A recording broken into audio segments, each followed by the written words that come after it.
Welcome to My Body, My Bump, My Baby, where we help women be empowered, intentional mothers. This podcast is best enjoyed sipping tea or taking a stroll in nature. This podcast is for informational purposes only and should not be substituted for professional psychological or medical advice, diagnoses, or treatment.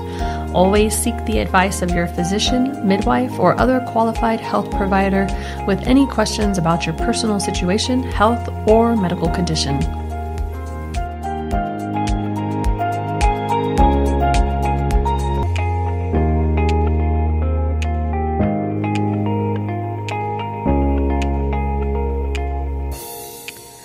Welcome to another episode of My Body, My Bump, My Baby. Today, I have a guest with me who is a published author, and a local midwife who is just amazing. And she and I are going to chit-chat about creating a really good foundation for a healthy pregnancy. But before we launch into that, let's get to know our guest. Hi, welcome, Kim. Hi. So, Kim, can you tell the listeners a little bit about you? Sure. So I'm a home birth midwife, and I've been a home birth midwife for almost 21 years. And the very first baby I ever caught was born 30 years ago. Oh, my goodness. Now, have you caught that baby's babies yet? Or No. I never, so he came in July of 1993, and then he had a sibling 2 years later and another sibling 2 years later, and then we lost track of them after that. Oh. So they weren't in the Amish community, which would have lent itself to staying connected.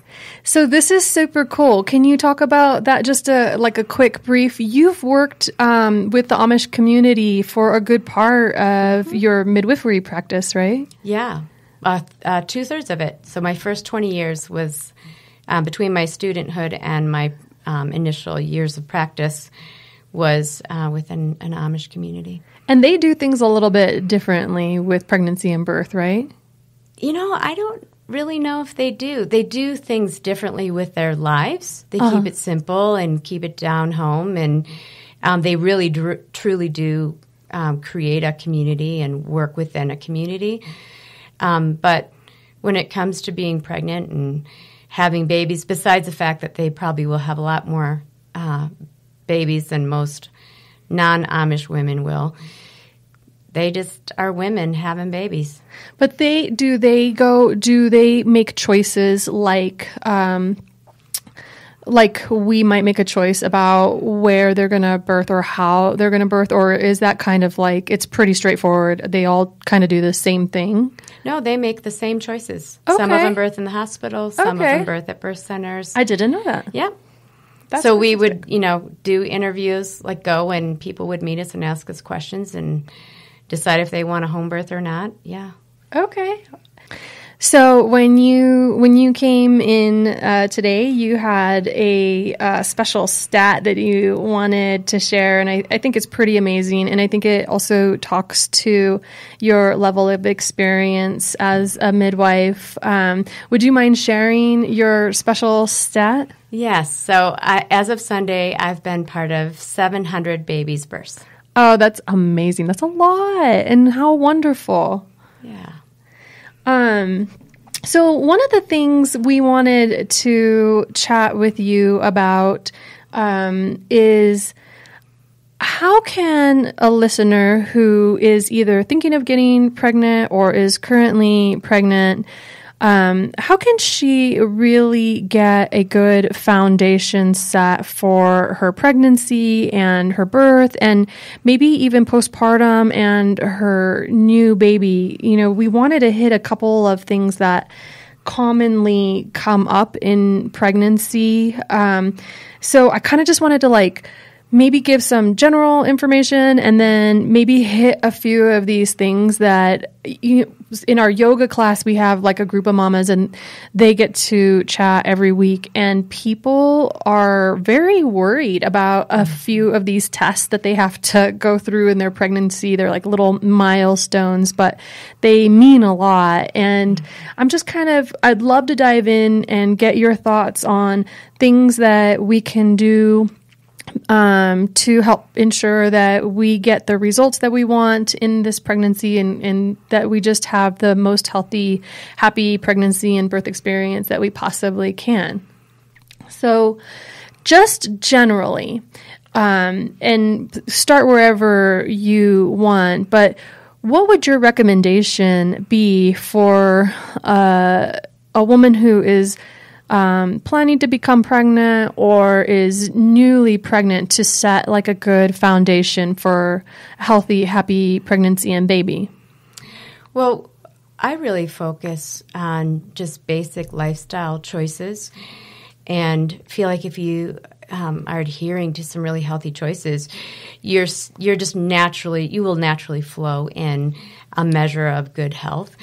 Probably my top priority would be getting really good sleep. And so we talk a lot about that in my practice. And some of that involves making sure you're sleeping in a dark room and making sure your, phone isn't in the room with you, or it's, off or far enough away from your head or not charging right by your head. But getting some really good sleep, making sure it's dark and and do what you can to make sure it's nice, deep sleep. That's one of the most restorative practices available to us. Do you have when you are talking to a client, do you have a recommendation on a certain number of hours or yeah, are there any specifics besides ensuring that you're getting really deep, restful sleep? Well, one thing I know, and we live busy lifestyles, so it's really hard. Ideally, it's hard to attain to this ideal, but ideally, you would go to bed and wake up when you wake up, and you usually wake up when you're plenty rested. So most of us can't live that way. It would be so nice if we could. Right. And so I do make general recommendations shoot to get in bed by 10 and, try to stay in bed until, 7 or 8 if you can, and see what happens in that span of time that you're in bed. Make sure it's dark and make sure the TV's off and, things like that. Set the stage for good sleep. So we start with some general recommendations, but we always have to.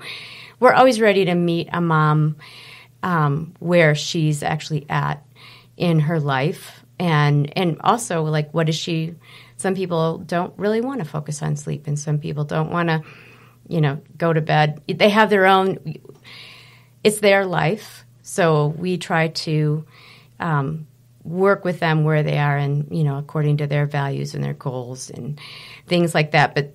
But building a baseline of good health, I would start with good sleep. And then one thing I really recommend my clients do is when you get up in the morning, try to go right outside. If you can, even in the winter, I do it, and go outside and get your face in the sun and put your feet on the ground and spend a little bit of time out there. Absorbing the sun and letting the sun shine in your eyes and wake up your brain and do some grounding and do your breath work. That's a great place to do your breath work. So even though I am very nutritionally oriented, if I had to pick two things that I never, if there was two things that I would do my best to do every day, it really would be get some good sleep and get outside. And then we try to get back outside in the evening again, before, as the sun's going down. And again, get your face in the sun and maybe go on a little walk. Try to be barefooted if you can.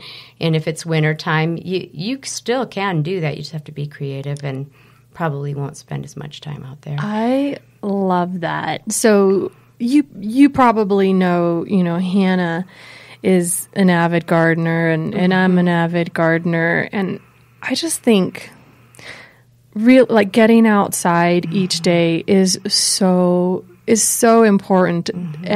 Getting the sun shining on you, even in the winter. I'll tell you what, one time, this is just a random story, but one time I had a cold. It was in the middle of the winter. My sinuses were so congested I couldn't breathe. They were swollen shut.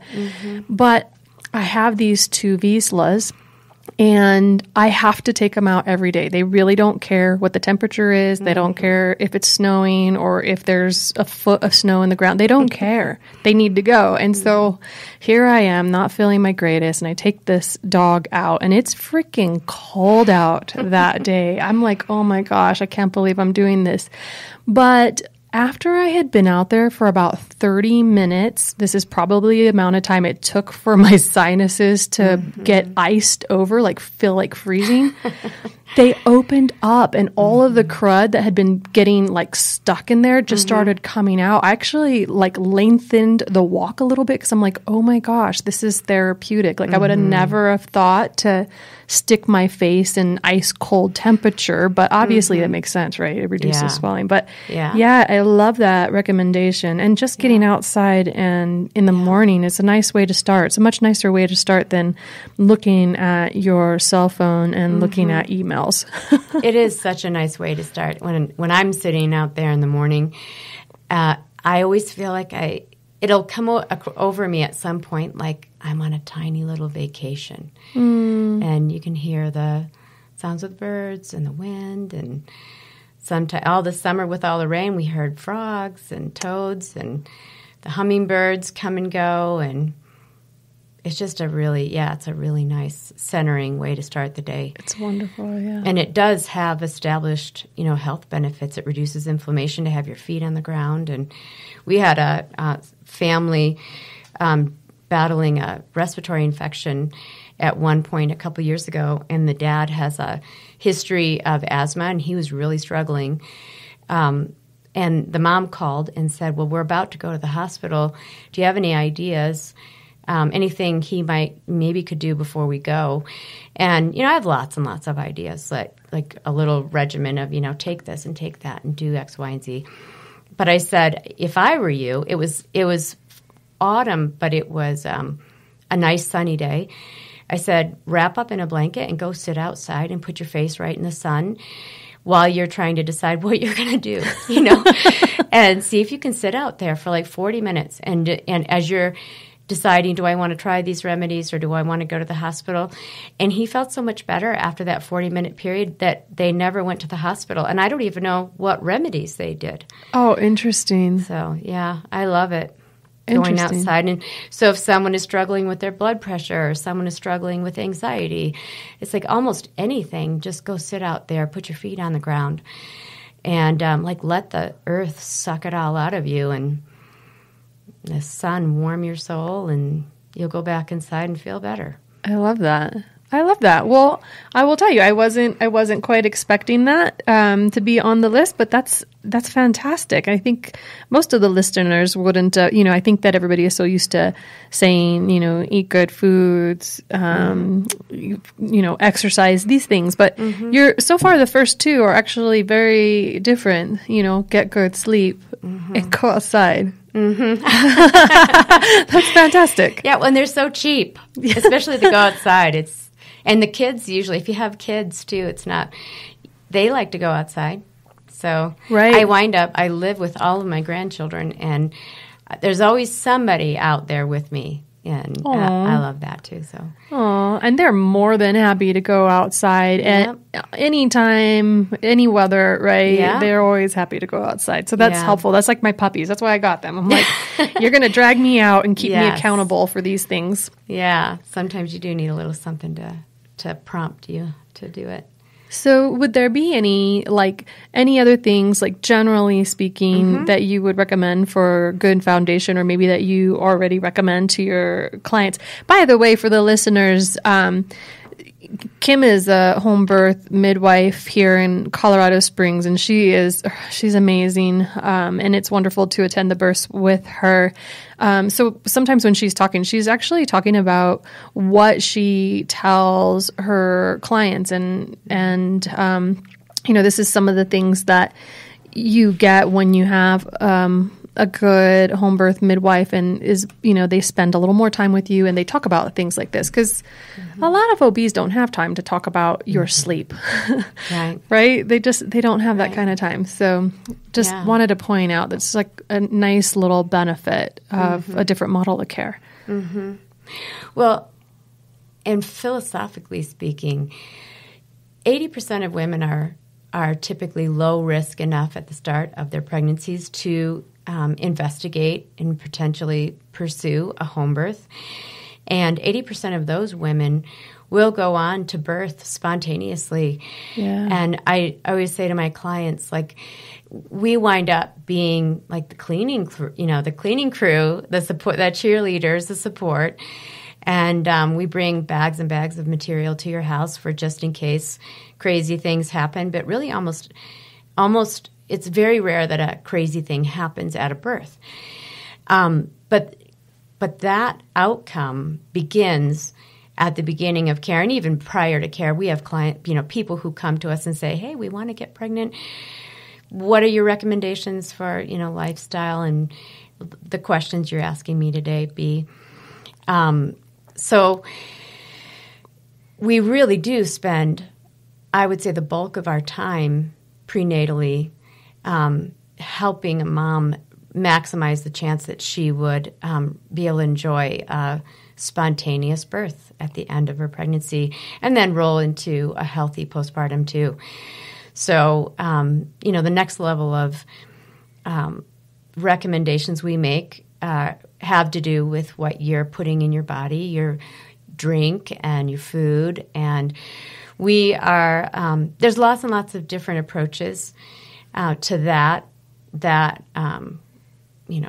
subject.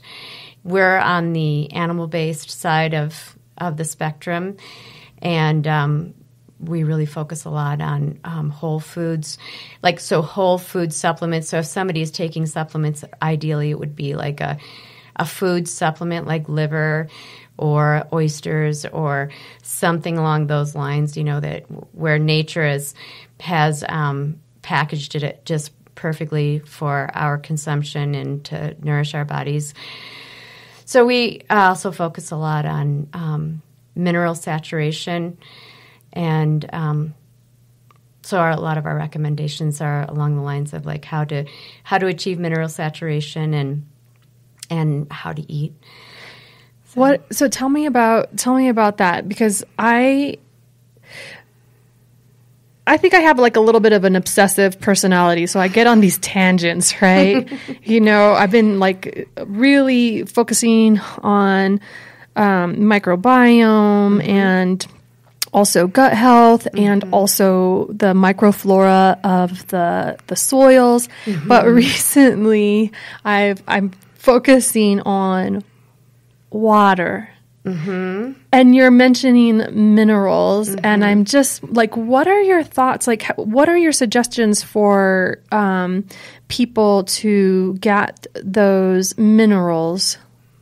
So one of the things the very first thing I recommend is good quality water. Water is actually a favorite thing of mine. And in my little like printed out list of recommendations, I provide my clients water comes before food, because I actually think you have to eat, but we're made mostly of water, and we run on minerals and water, and it's like the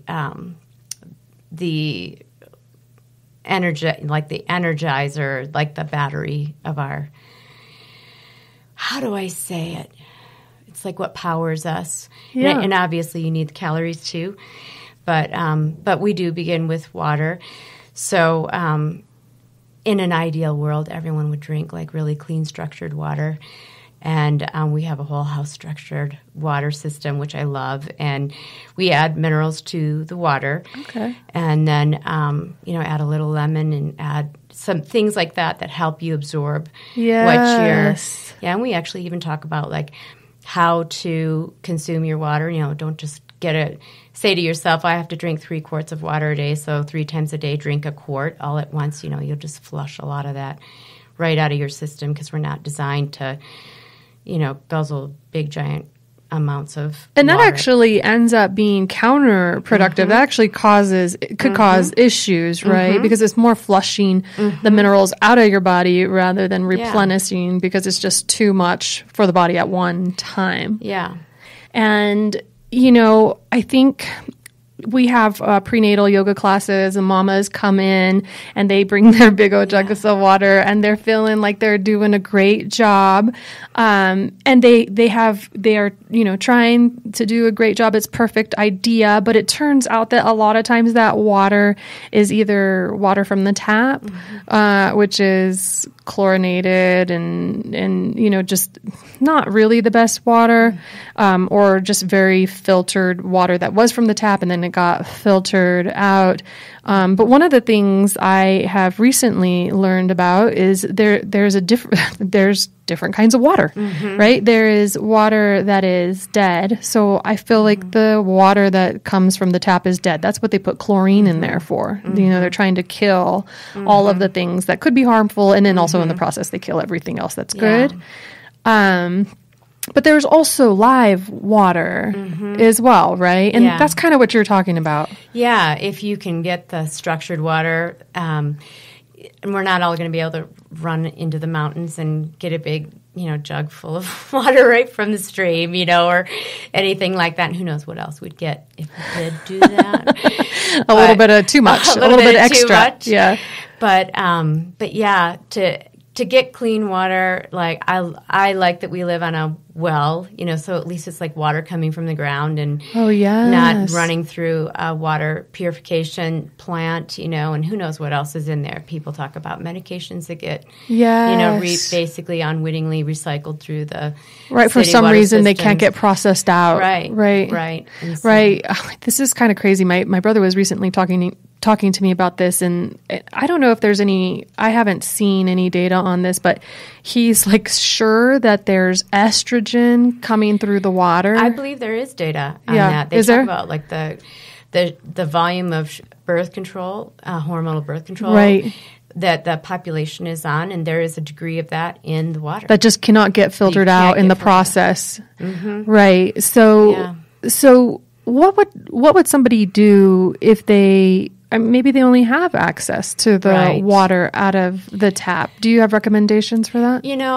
Yes. And that's the thing too. You and I were talking a little before we started, and we were talking about the importance of your mindset too. Yes. And have you ever read that book, Emoto's book, The Hidden Messages of Water? No, but I must. You must. It's on Audible, and it's a beautiful book. And he talks about he would do these experiments where he would put water in a particular environment and then bring it to freezing and photograph the crystals that it forms. Yeah. I watched a documentary on this. Yeah. Oh, I love it. Yeah. So the living water, the healthy water, will form these amazing, gorgeous crystals. Yeah. And then the water that is coming through our tap is actually creating these jagged, spiked, chaotic forms that they kind of don't make sense.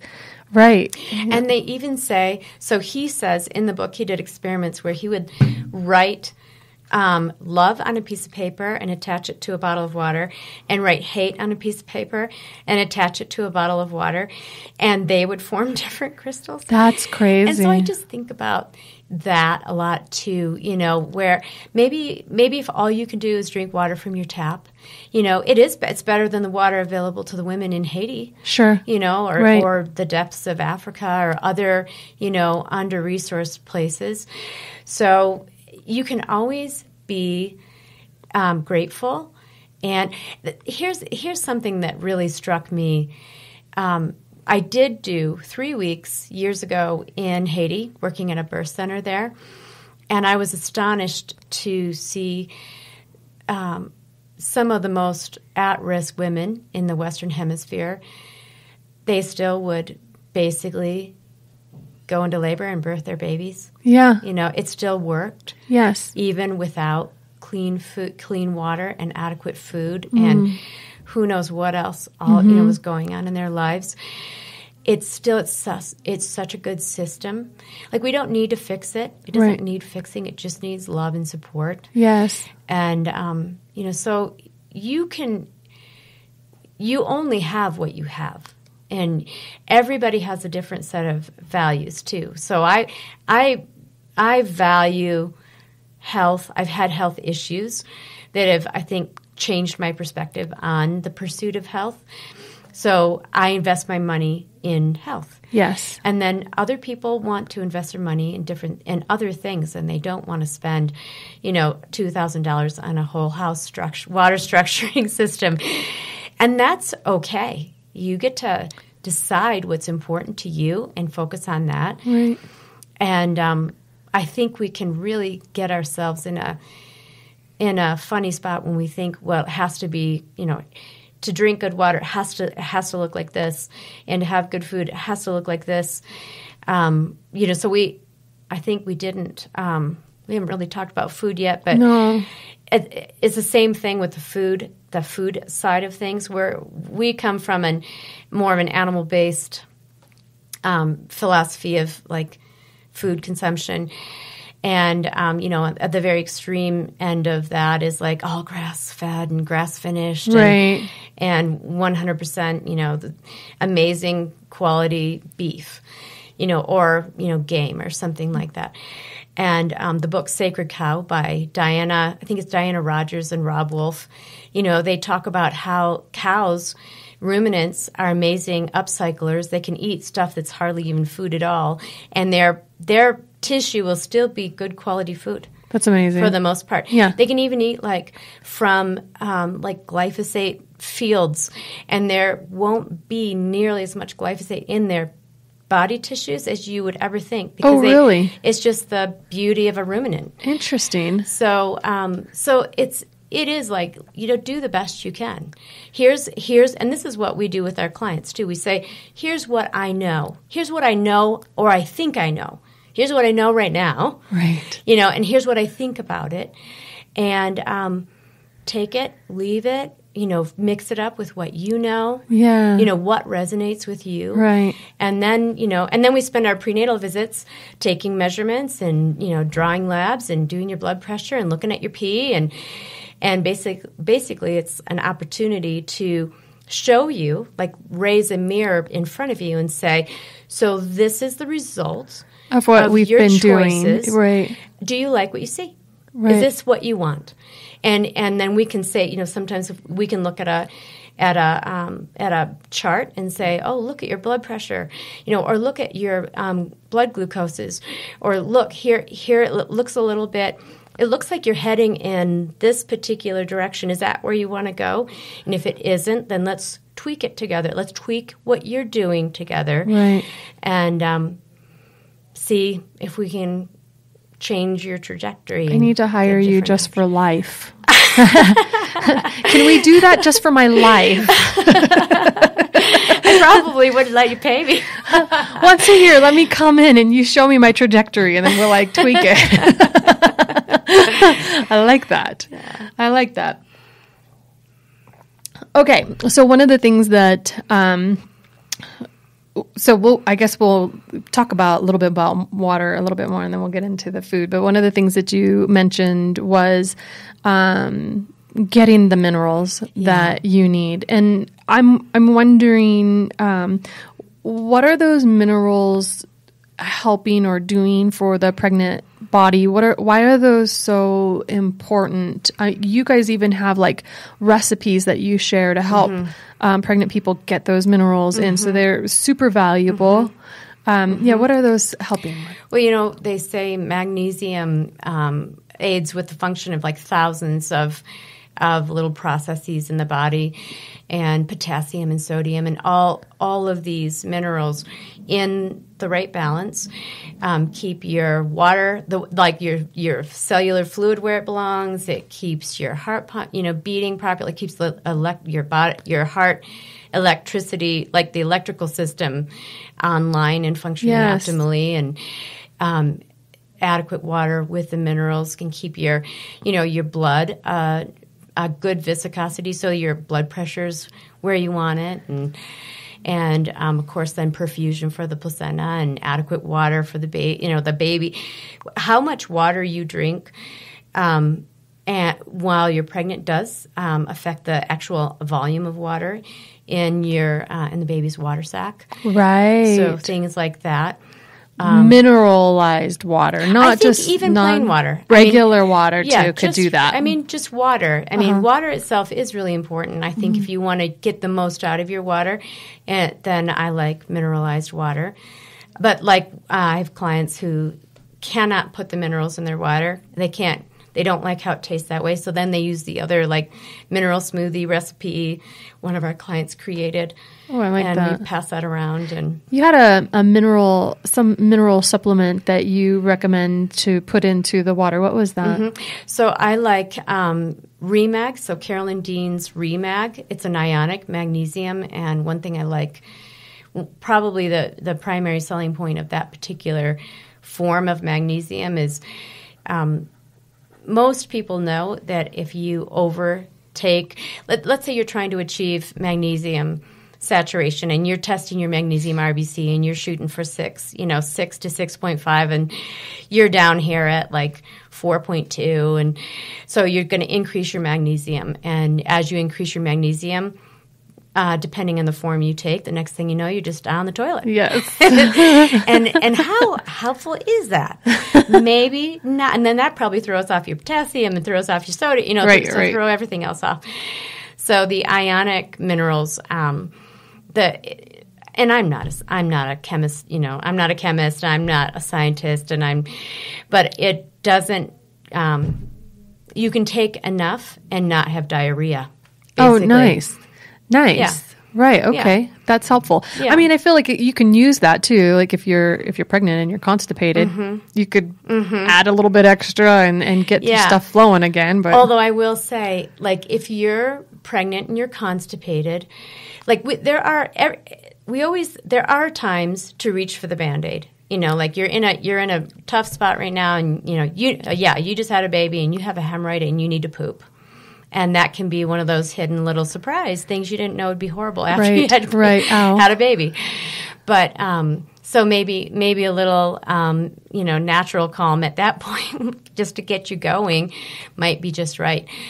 But that's one of the things we really spend a lot of time on with our clients prenatally. We really literally ask them, what did you eat? What was your last meal? Are you getting your supplements? How are you liking the supplements? Are there any that you can't, get in? Are you having any issues pooping or peeing? Are you having any issues with sex? Are you having any issues sleeping? Are you getting outside and putting your feet on the ground? We actually ask all these questions. And that helps. First of all, by the time we get to the end of the list of questions, if there's something she came in to the visit wanting to talk about that she forgot because she didn't write it down, because pregnancy brain is real. It's a thing. Yes. She'll remember. All those questions will jog her memory enough that she'll remember to say. At some point, it'll come up. Yes. Yeah. And then we also get to it's our opportunity to say, well, here's our general recommendations, but here's our general recommendations. Here is you. Here is you and the actual state of your body and your values and your goals, and how do we bring it all together into something that works for you. So it's I guess it's the customization process. Just so amazing. I know that everybody's listening to this and they're just thinking, oh my God, how do I get this level of care? That's fantastic. I think this is pretty well, this is one of the special things about home birth midwifery care. Yeah. We do earmark. We do block out more time for our clients.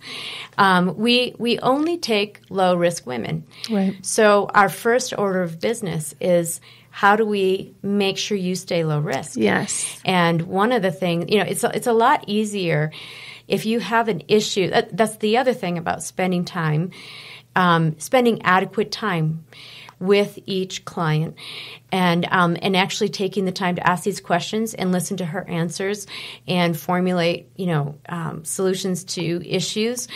Because if she's starting to have a problem and we catch it, those little tiny problems are way easier to address than, someone shows up in your office and her blood pressure is 150 over 100 and she's got, +2 pitting edema and protein in her urine and a splitting headache.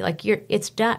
By the time you see that, it's over. Right. I mean, you can still provide lots of help and support, and hopefully, maybe it will, maybe she'll be more comfortable while you take her to the hospital, and,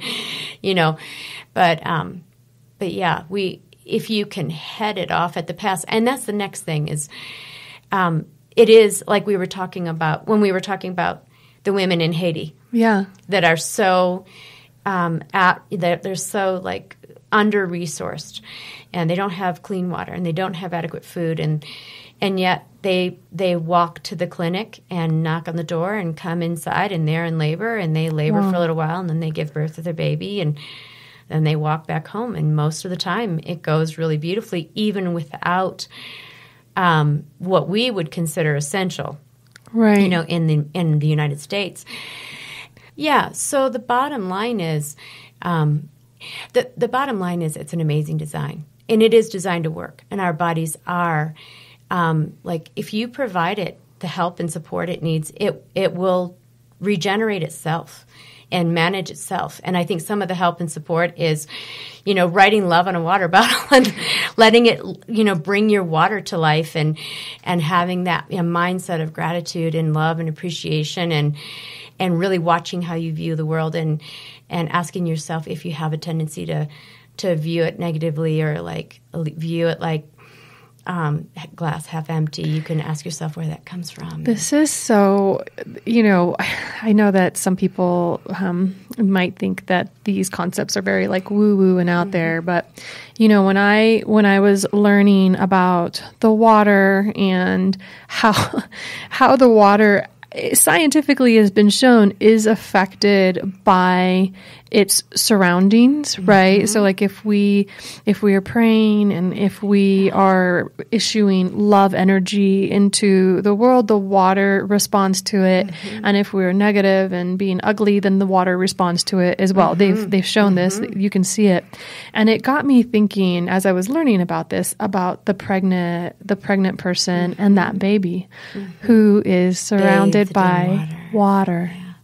Super kind of mind-blowing concept, but that's a big deal, I think. And with that in mind, though, so an aside to that would be mom guilt is huge, right? Oh, yes. So it's what if all you can drink is tap water? And what if all you can do, is eat lower quality beef? And what if all you can do is, you have life situations that are difficult, and it's hard to think positively, et cetera. You just do your best. Always. Yeah. And do your best. And that's where I was going with the women in Haiti. And it's a good design. It's actually designed to, it works so well. There's billions of us on this planet, So not to fret about it too much. And you just do your best. And, nobody's going to be.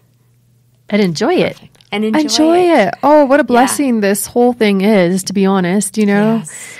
And then the food. Mm-hmm. What do you recommend for food to your clients? Okay, so we really do recommend good quality. If you can get good quality meat, so that would be grass-fed animals, if you can get that, and eat the meat and eat the organs, and stick toward the edge of the grocery store. Even with dairy, we recommend raw dairy if you can get it, which isn't even in the store. Right. But good quality animal products. Butter is amazing. Everyone should like if you love butter and just want to eat a lot of it, just go ahead and do it. So good for you. I love it. Yeah, so that's good stuff. And we really recommend, like if you're going to do grains, they would be whole like heritage, like older.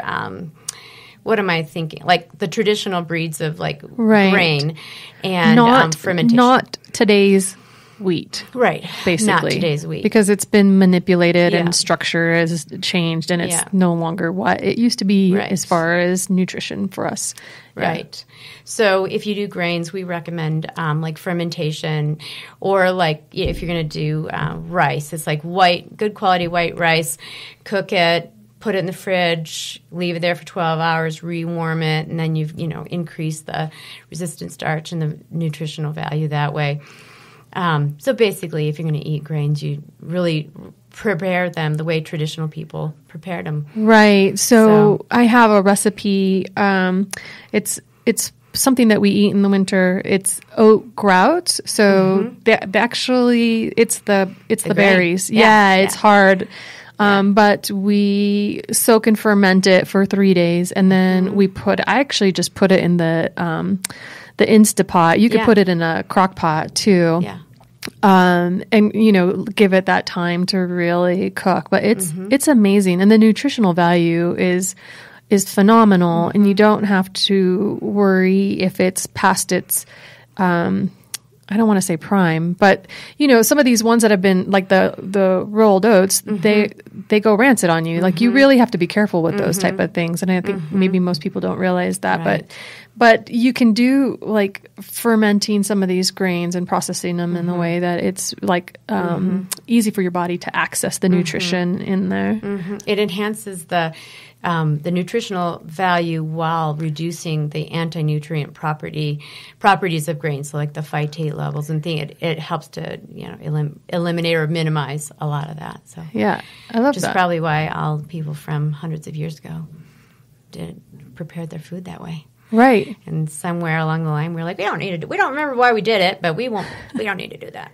There's so many things we did like that. We don't know why everyone did that for hundreds of thousands of years. But it must not be valuable, so we'll just pitch it out the window. Well, I think that we got into this place where we were trying to do things quicker, like less effort and time involved. I mean, what I just described, it takes time. It's a 4-day process. You have to plan. Yeah. If you want oatmeal. It's not active, though. I mean, you know what I mean? And I make a big old pot. And you actually, once it's fermented, again, we're going back to like live versus dead. It's live. And you can put it in your refrigerator and it's fine. Like you can just eat that for the whole week if you want. You cook it once. But I get it, too. Not everybody has the time to invest in I think people have more time than they realize. Like things like that really don't. Once you have incorporated that way of preparing your food, you incorporate it into your lifestyle. There's space for it. Yeah, there's more time than people realize. Right. It's just the choices, how we allocate that time, and how we prioritize. And those oats. So those oats would be good, not just for pregnant moms, but oats are a galactagogue, so enhanced milk production. So that would be. Oh, I love that. A really great thing for a new mama. A new mama. A lactating mama. I just talked to a nursing mama the other day, and she was just like, I'm just craving oatmeal. That's I said, well, it's probably fantastic. because it's a galactagogue. And that increases milk production? Oh, that's fantastic. I love that. Yeah. So I had a list of a few,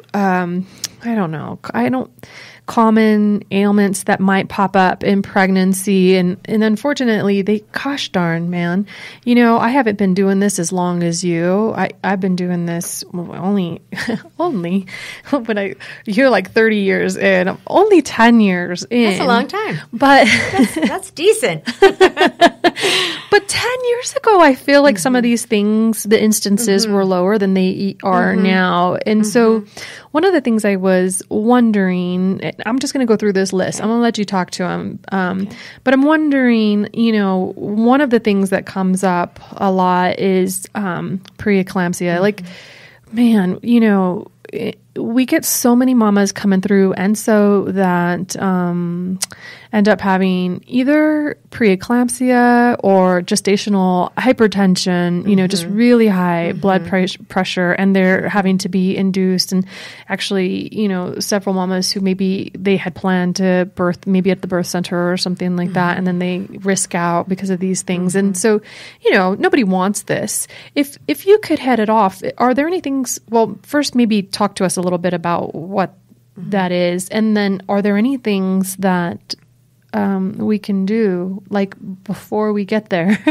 to help ensure that maybe we don't have to go down that road? Well, so preeclampsia, they're in the medical school of thought is they consider it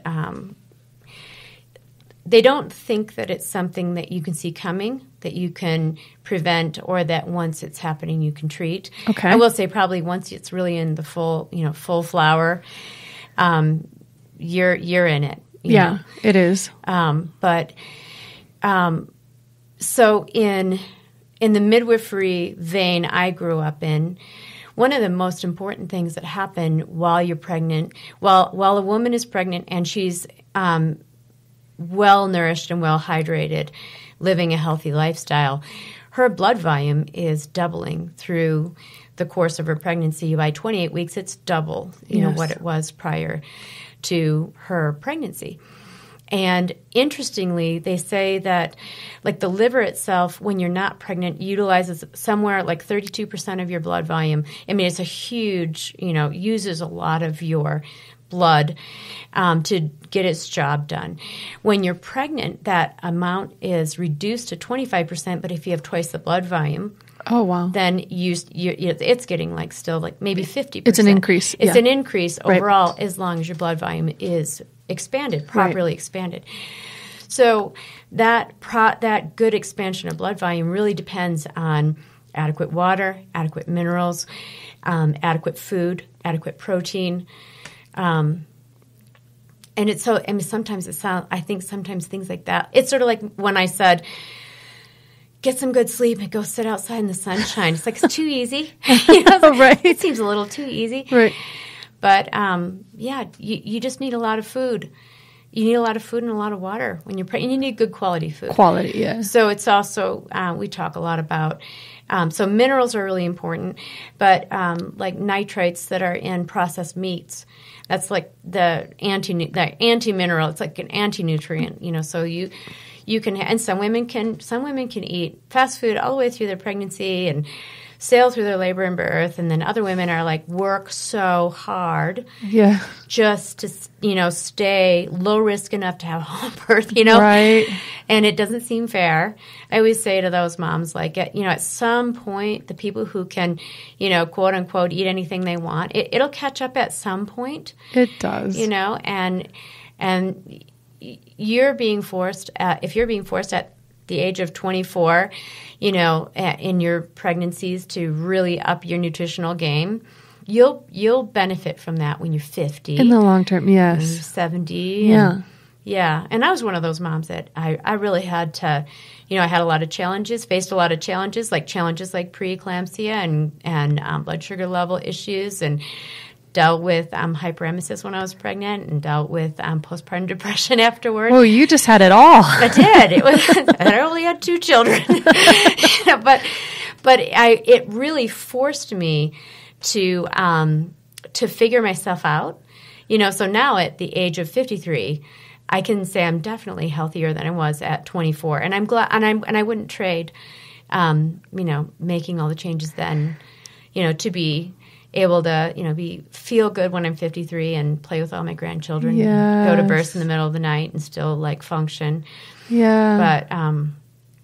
But so good food, good water, plenty of it, and we definitely are in a culture, when people come to their prenatal visits, everybody's worried about the weight they're going to gain, and that's a whole, the burden that's been put on women over adhering to who even knows who came up with this ideal, the ideal female body. You know what? We have boobs and we have butts and we have legs and we carry extra body fat. If you don't have enough body fat, you might not even be able to get pregnant. You need to have all of that to breastfeed your babies. My husband used to say, when I would moan and wail to him about my soft parts, he said, the kids love it. Like, nobody wants to come and lay their head on my chest. Like, you have these pillows, and they're really, we all like your pillows. But it's still like 30 years later, it's like, sort of wish I had a smaller pillows. But that's one of the things is everyone's worried about the weight they're going to gain. But you really do need to, have it in your head that to be well nourished through pregnancy. And through birth, and then postpartum, we need even more, more food and water to breastfeed a baby. To think about the miracle of a woman can make all the food a new person needs for a whole year. That's amazing, right? All with her own body. Yeah. I mean, and then if you include the pregnancy with, that's 2 years. Yeah, 2 years of nourishing another human off of your own body systems. Yeah.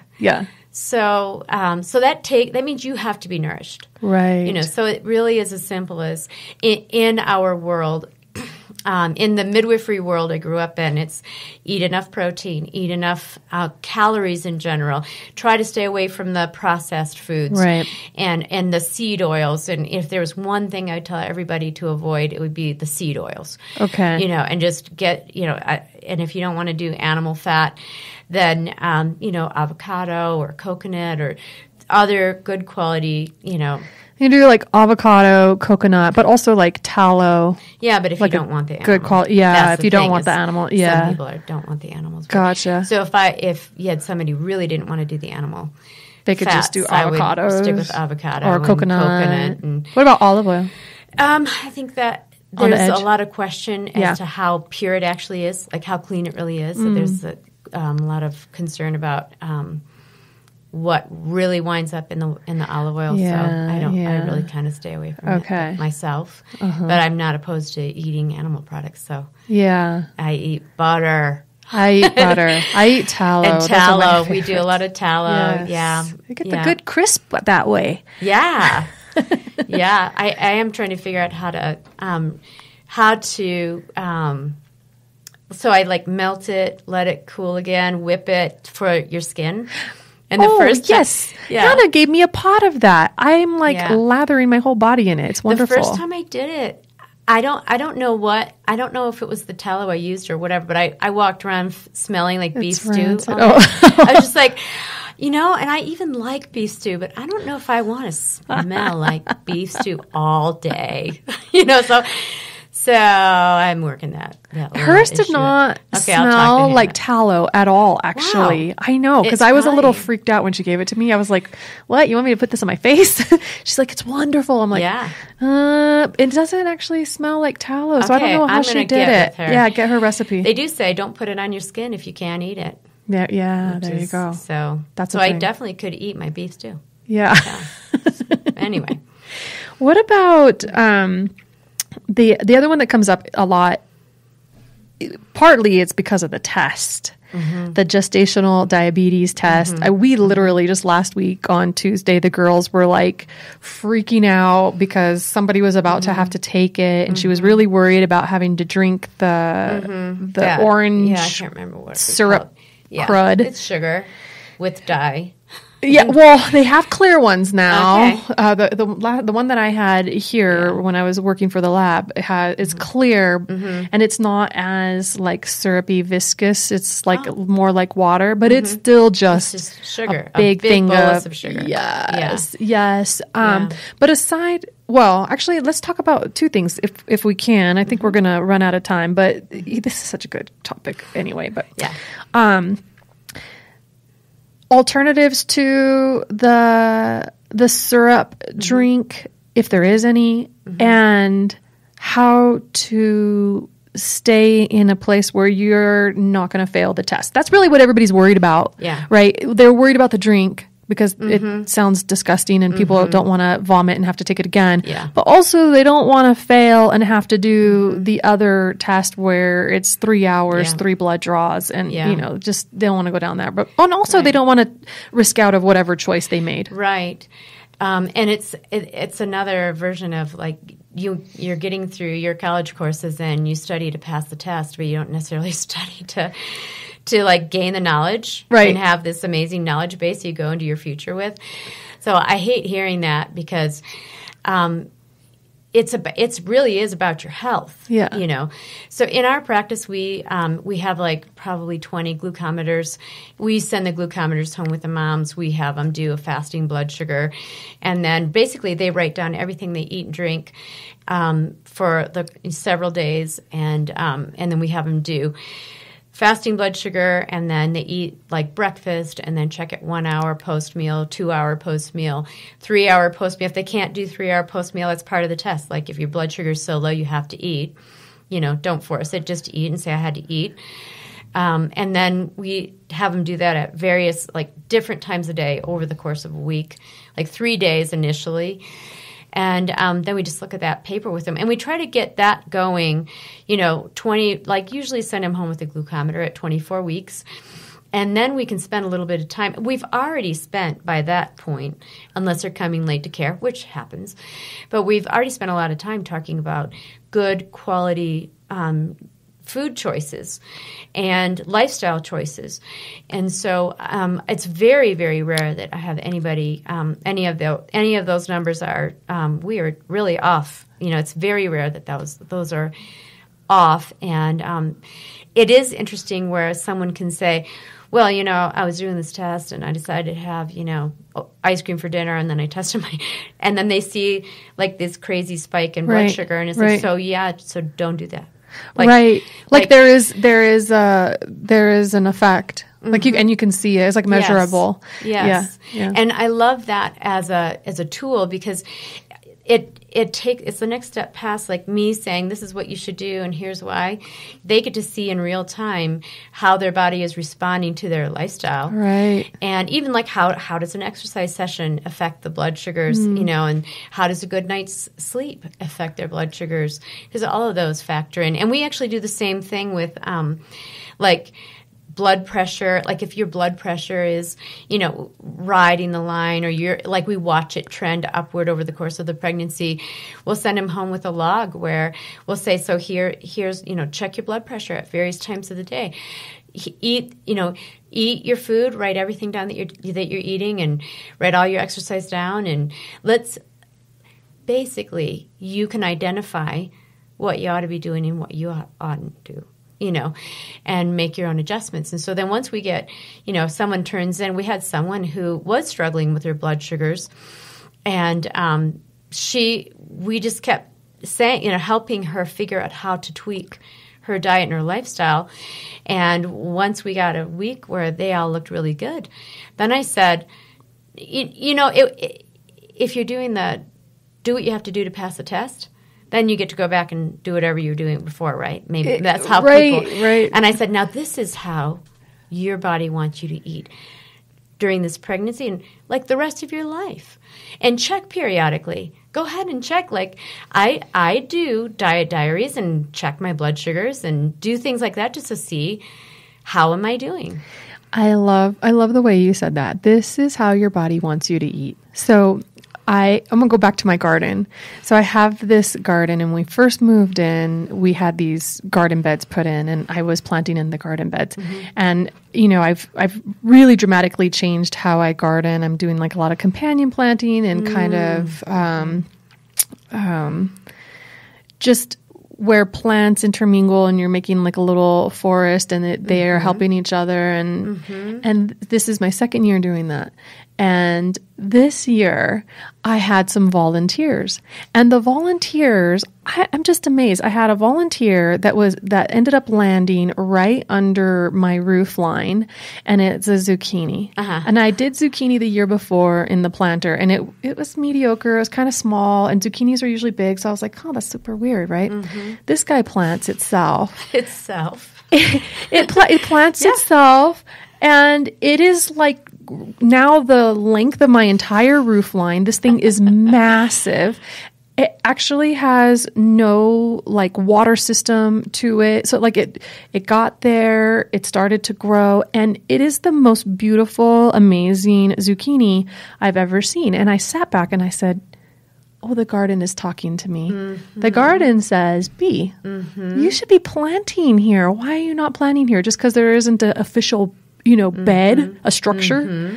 The garden says plant here. And I did the same thing on the front. There's just like an area that's like all weeds. And I'm like, I'm going to throw some dirt down. Good dirt. Good soil. I'm going to throw my pumpkin seeds out there. Yeah. This is an experiment and see what happens. The whole thing is like filled with pumpkin. And I'm like, okay, so now the garden is speaking. And the body speaks. We just have to listen to it. Like when the body is, oh, shoot, blood pressure's too high. Oh, shoot, sugar's too high. Body is saying, I don't like what we're doing here. And we're, I'm trying to communicate this to you. And then you have this unique opportunity when you have a midwife looking at it, so now with you. Right. Now you can kind of communicate, well, this is what your body's saying. Your body says, I like it this way better. And isn't that 100% what midwifery is? It should, we're with you and we're listening to, with all the things we do, we're listening to what your body is saying and what your baby is saying. And we do that through labor too. Like, what is this baby saying? How does this baby like this position? And how does baby like that position? And, I love that. And also, reinstilling in people the understanding that they actually can hear themselves. Like we've been so trained in our culture to defer to the experts. Yes, to just give away our control. And I really try not to. I try not to get involved in that. Like, I really don't like. Let's see. Purely speaking, consider myself even a healthcare provider. It's like I'm a mirror. I'm helping create a space where you can listen to yourself and trust your instincts. And, if you're trying to get your baby out, when women say, where should I go? It's like, well, where should you go? Yeah. We just had a mom have a 9-pound baby in the spring. Oh, wow. In like 3 hours. Oh, wow. And it was her first home birth. So she'd had a hospital birth, and then she had this home birth. And she came to care with a lot of anxiety and a lot of doubt in herself. And it's so interesting to watch how this whole thing unfolded. So first of all, we're setting up the pool. And it's in the bathtub. They have this big, giant bathtub. So we have it next to the bathtub. I always laugh when the pool's right next to the bathtub. Well, those pools are like so much bigger and more comfortable than those bathtubs they're soft. Sometimes. Yeah. Absolutely. And we just made sure we could still all get to the toilet, the things that are important. Yes. So we're getting this thing filled up, and the dad said the mom had an epidural before, and in the hospital, and they told her when she could push. And he said, well, if you're not going to check her, how are we going to even know if she needs to push? And I said, well, here, listen to her right now. She's like going, and we'll know it's time for her to push when she goes, and 10 minutes later, she did that. And he looked at me like, oh, like that. Like for real. Yeah. Like for real. Yeah. And she was in the pool, and so she's grunting, and she's doing her thing, and she's grunting in there. And I was just getting to this place where I thought, I'm not sure this pool is serving her. Something else needs to happen. I'm not exactly sure what it is. My go-to usually is stand up, and once a woman is on her feet, a lot of times she'll just she'll go and do what she needs to do.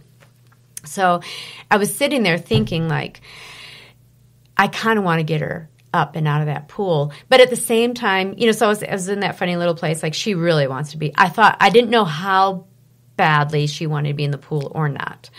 So you're weighing, is it time yet to say maybe you should get out? Because it's always a lot of people don't like hearing that. No, right. So I'm sitting there thinking, boy, I don't know. She might need to get out of there. And all of a sudden she said, do you think I need to get out? I don't know. Do you think I need to get out? She was feeling it. Yeah. And I said, maybe. Yeah, why don't you? And so she stood up. She goes, well, I just don't even know what to do. And she walked over to her counter and leaned over the counter and had this contraction. And she goes, well, I just don't even, I don't even. And I was thinking to myself, I think she needs to like get on her knees or like do running start. And I never got a chance. This whole little 15 minutes it took her to bring her baby forth. I think she needs to do X. And she would say, well, I don't even know what to do. And I never said it.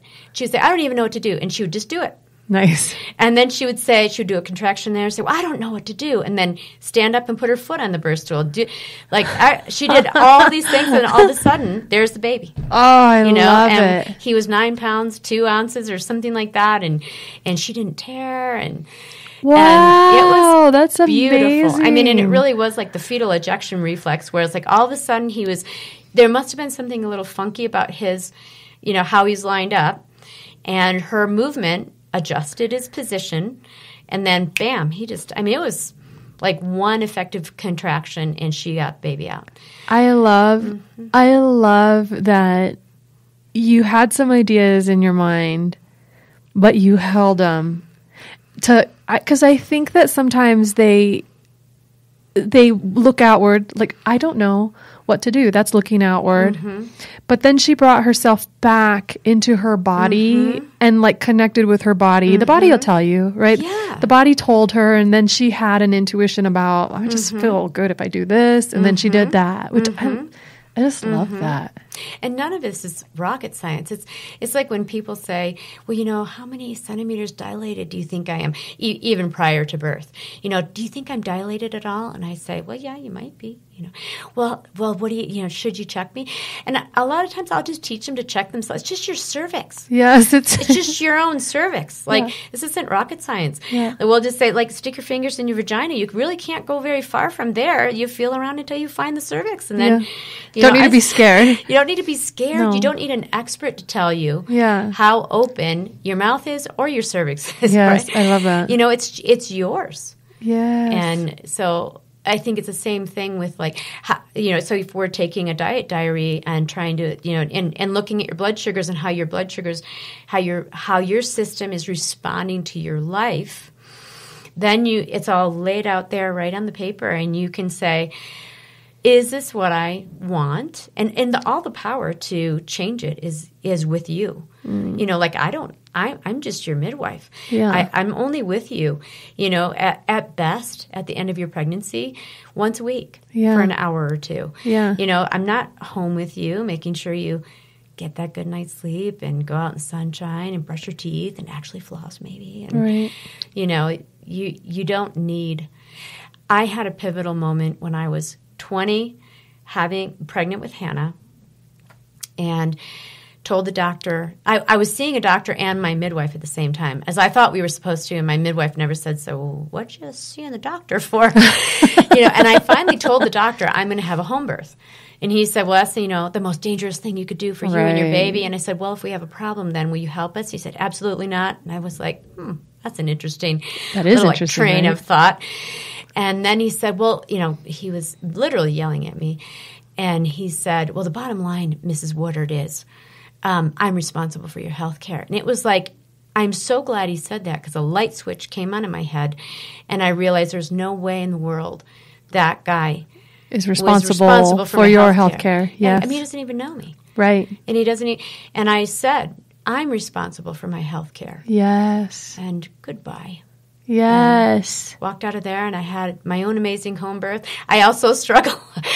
Toward the end of my pregnancy, I rode the pre-eclampsia. I started the high blood pressure line. I remember my midwife saying, yeah, look at you're 136 over 86, and maybe we should get you eat more protein. And I said, I eat lots of protein. And he didn't even, anyway. You had no idea I didn't even know what protein was. Oh.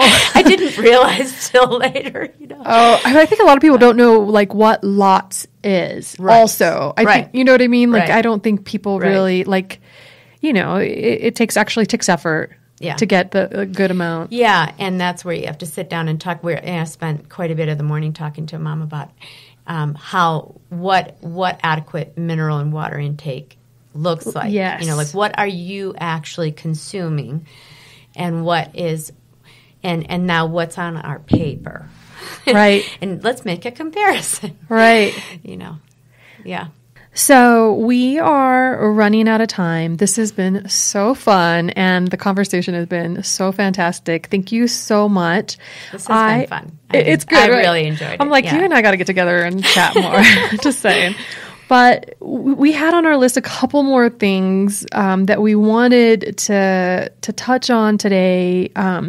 One was GBS positive, group beta strep positive, and then also oral tethers. And unfortunately, we didn't have enough time. Is there any way you can briefly summarize or touch on that? I think you have a motto with this.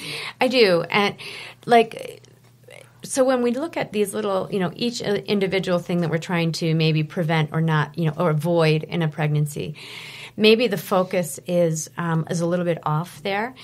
If the focus could be on build a strong, healthy body, embrace some of these really basic things like sleeping and eating and eating real food and drinking real living water and, getting out in the sunshine and good quality, just slow it down and build strength.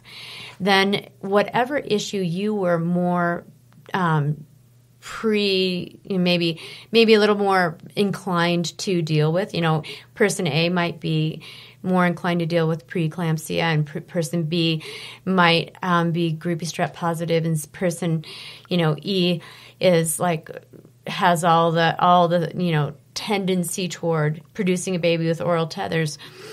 I think you don't really need to necessarily hyper focus on those issues. That would be like weeding your garden by clipping off all the weeds at the whatever you can see, but not dealing with what's below the surface. Right. Why are the weeds here in the first place? Right. Let's not deal with them at that point. So if you change the environment, then your body, again, the design is great. It's a beautiful design. Your body's going to do what it needs to do.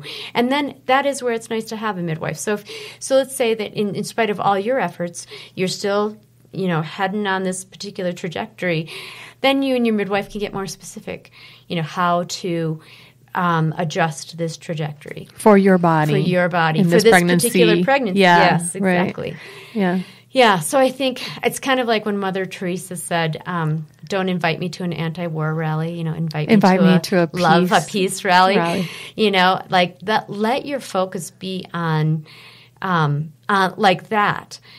Like instead of focused on all these little things I don't want to be GBS positive. I don't want gestational diabetes. Right. Instead, flip it. Yeah. I want to be the most healthy pregnant person I can possibly be. I want to nourish my baby, right? Just switch it up. Don't worry about passing the test so much. Right. Yeah. And if you do all those things to be as healthy as possible and you still experience a challenge, then the next appropriate response is curiosity. Where you say to your body, what are you saying? Yeah. What do you need? What is happening here?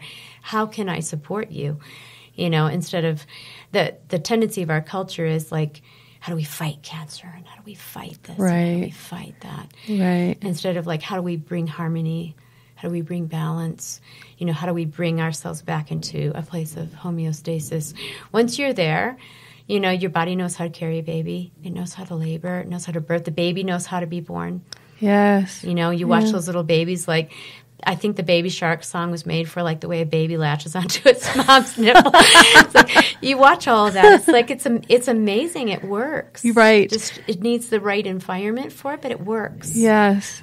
Yeah. I love that. Thank you so much for coming and doing this episode with me and carving out time to be here. I really appreciate it. It's been really wonderful to chat with you. Well, thank you for having me.